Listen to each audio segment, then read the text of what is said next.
When the party was nice, the party was bumping. Yippee-yi-yo, and everybody having a ball. Yippee-yi-yo, I tell all the fellas stop the name calling. Yippee-yi-yo, and the girls they all respond to the call. All right, we're back here on Barkin with the Dawgs for the first time in 3 months. It's been a long time. We've got a nice new recording space that we're using out today, and I'm really excited to have one of my good friends, Michael Haverfield, on the podcast today. He's from right here in Dillon, Montana, and you're a junior, right? Yep. A junior, and so this is your third full season playing, right? Or did you play in 2020? No, this is my fourth season. So did you have played since 2020? Huh? Yeah, I redshirted and then had the COVID year, so. Wow, I can't believe you've been in school for that long. I heard you ran cross country your first year here? Yep. No way. Just one race? Just one race at the conference title meet or whatever. They had to drug us in there, and, they needed people in there. How'd it go? Not great. Less than ideal. 5 miles. 5 miles is with no training. no training. No, and at that time I was a redshirt, and so I wasn't it's not like I was practicing full. So I wasn't. I bet your shin splints back then were fired up. Or was that before the shin splints ever came? That was before the shin splints era. You should try running on the arena floor. You think you got shin splints from the basketball floor? You should go run in the arena. Yeah, the arena would be crazy. It's not that fun.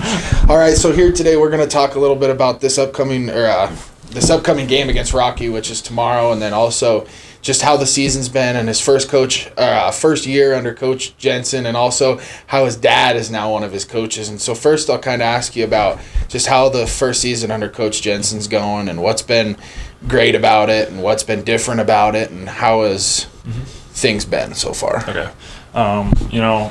It's definitely been a different change, but it's been a good change. We've got a lot of new guys that came in. I think we had 9 guys that he recruited, and at first, it was just kind of figuring out each other and learning how we were going to play together. But it's been really a fun experience on how the coaching has been, and he set a culture kind of right early off, and we all bought into that, and so it's been a lot of fun, and from a leader perspective, it's been fun, trying to guide these guys into the culture that I know Jensen wants. And so what kind of words does he kind of use to instill that culture? Like we have all kinds of ones, or we had all kinds of ones in football that we always use. So what are kind of some of those things that he kind of uses? Just the biggest ones would be, like hardworking, or, doing bulldog basketball. That's kind of our biggest thing is bulldog basketball is playing those whole 40 minutes as a team and bulldog basketball. I don't know, it's mainly defense is what we focused on, so kind of the fundamentals of the game. Getting back to playing as a team, I've noticed that you're obviously one of the best 3-point shooters in the conference. I'll say that. I get to watch every game from up close. And so how has that helped your game? Is there just less to focus on, or is it more, what's the offensive kind of things been like? Because I noticed we've scored some more points this year. We've probably had a lot better shooting in a lot of games. We went cold a little bit last Saturday, which was tough, but those things happen sometimes. Neither team could get a bucket. That just happens. So what does the offensive side of things look like? Yeah, so the main thing that we're doing is he puts in certain plays for our players, our playmakers, and I think the biggest thing is just trying to work together to get our the best shot that we can. I don't know, it's drive, kick, try and get an open shot, and try and get the best shot for the drive. Yeah, for the specific. So perfect. Well, how is for those of you that don't know, Michael's dad, Gary, has been on the staff this year for Montana Western. He recently retired from the high school. So what's it like having your dad as the coach? Well, a coach. Yeah, no, it's fun, and it's nothing new for me because I've had him coaching me since, I don't know, at least first grade. So it's a fun new experience to have him back and coaching, and he's obviously finding ways to impact by coaching through our team. And so how is practice? I'd just love to know how practice is with him. I get to see how he is in the games, talking to Coach Henshaw and Coach Jensen, but what is it like in practice? What is his role in practice? Well, so for practice, he he mainly just sometimes he'll ref, obviously. Yeah. You usually have Jensen and Henshaw kind of coaching both teams.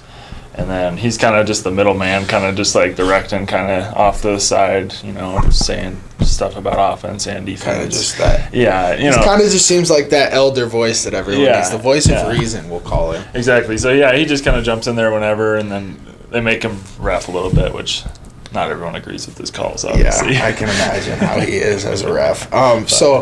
So let's rewind a little bit back to high school. What was high school basketball like in Dillon? You guys obviously won a lot. Getting to play for Coach Thomas was probably awesome. So what was high school basketball like? From did you play your freshman year? Yeah. Varsity, and you guys won a state title your freshman year? Yeah, right? freshman, sophomore year. Freshman and sophomore year. Back to so back. what was it like being involved with that? It was definitely a great experience for me personally. Being able to play with some kids that are older than me, and then obviously having the knowledge that Coach D had, having a great coach, it was definitely a special experience, I guess.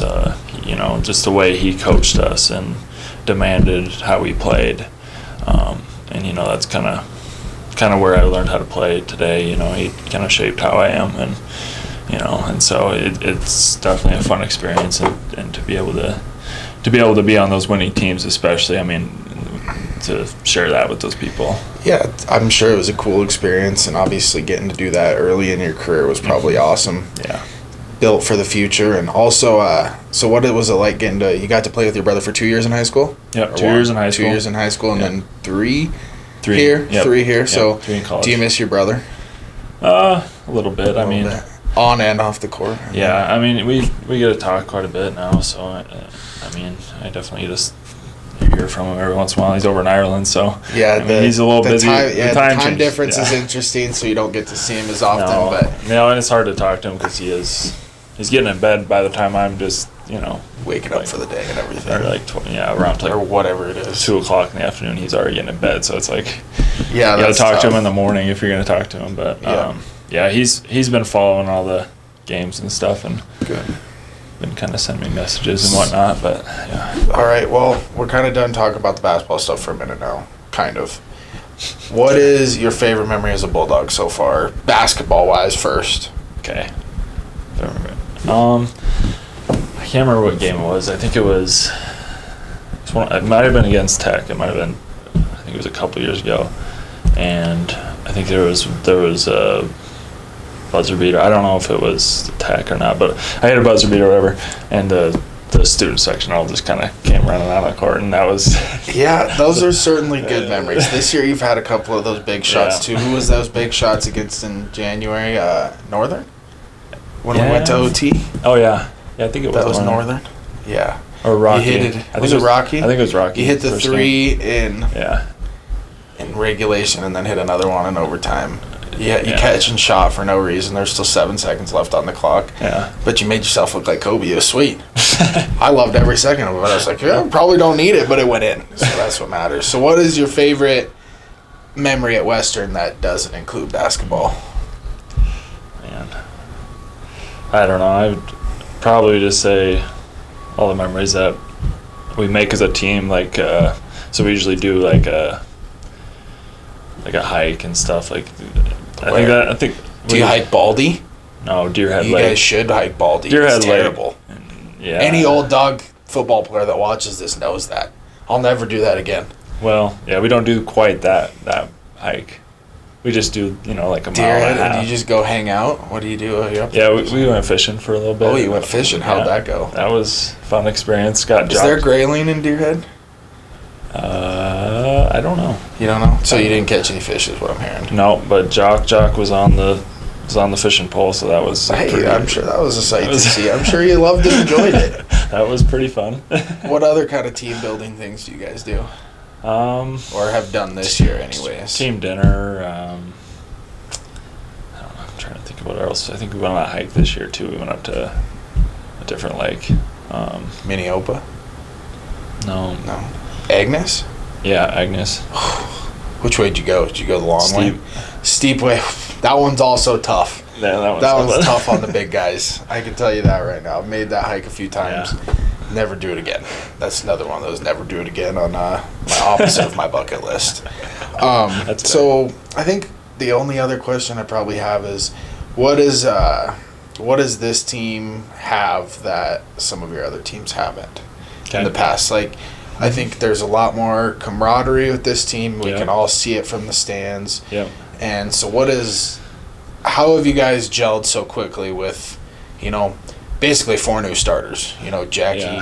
Jackson Berkeley didn't really play that much last year, and then Abby and Kevin and Jalen and Caden and all of them are pretty much new. Quincy, of course. Yeah. So how have you guys kind of all gelled into one? I think it starts kind of with the relationship with each other. I think we've definitely grown to know each other, pretty close. I think we're pretty close as a team, and I think the biggest thing is that we just, we trust in each other to get the job done. And so, even the stars out there, whenever we need to sub, we're ready for whoever else is coming in. We know they're going to do the job. So I think that's the biggest thing. Awesome. Well, do you think your mom's going to watch this? Probably. You think so? Shout out Terry. She takes lots of good photos. She also let me swim at the Y for free a couple times, so that was pretty cool. So, well, it's been great having you on. It was good to have a conversation with you. I hope everyone learned a little more about Michael Haverfield today.